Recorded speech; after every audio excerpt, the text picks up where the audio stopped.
All right, I wanted to give a quick talk on food storage. I know I've done it before, but it's a good reminder, especially to get it popped up.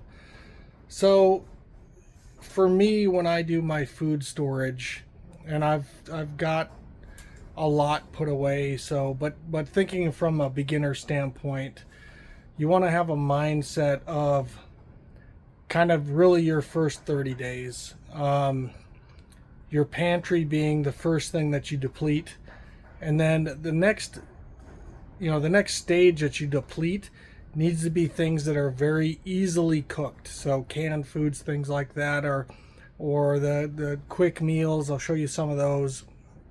And the reason being is if it's an actual disaster situation, you're going to have a lot on your mind and there's going to be a lot going on. The last thing that you really want to have to do is have to think about what you're going to prepare and preparing any type of food or sustenance that you're going to need in any of that situation. So, pantry being the first target until you start running out, but that's where the shelf stable canned goods come in.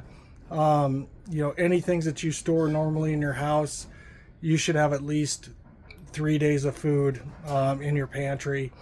My old house that I was in, I had about 30 days worth of food in my pantry. So my concepts were a little bit differently there than it is in my situation now.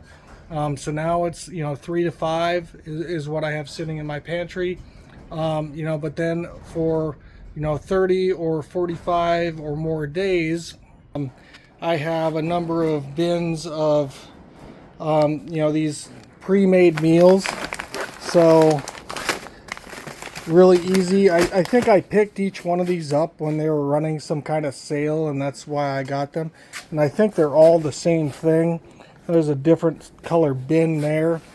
But again, to make it easy, to cook and put together, you don't have to think about it. You don't have to spice it. Everything's already there. You just make it. You got your meal. You got other things going on, other things to think about.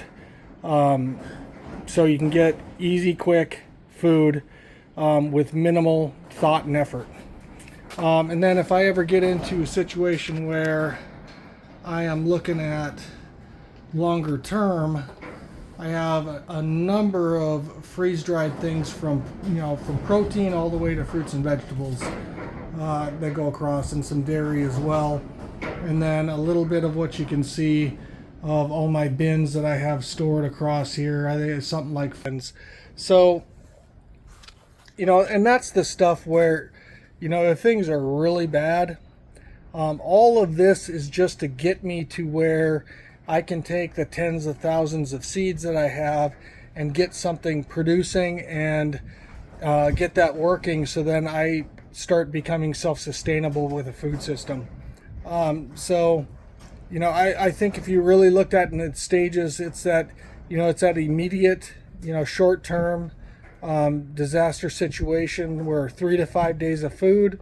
There's a little bit more extended type of disaster, which is your 30-day window. And then post 30 is some of your more long-term things. And, if you're looking past a year inside that window, you should be looking at having a robust set of seeds. Seeds are fine to be frozen. I've frozen a ton of mine. They still come up. Not as much as if they're brand new, but I still get 75-80% that come up. So that gives you the time you need to either forage, hunt, but get something established from a sustainable food source. So I hope that helps. If you got any questions, let me know.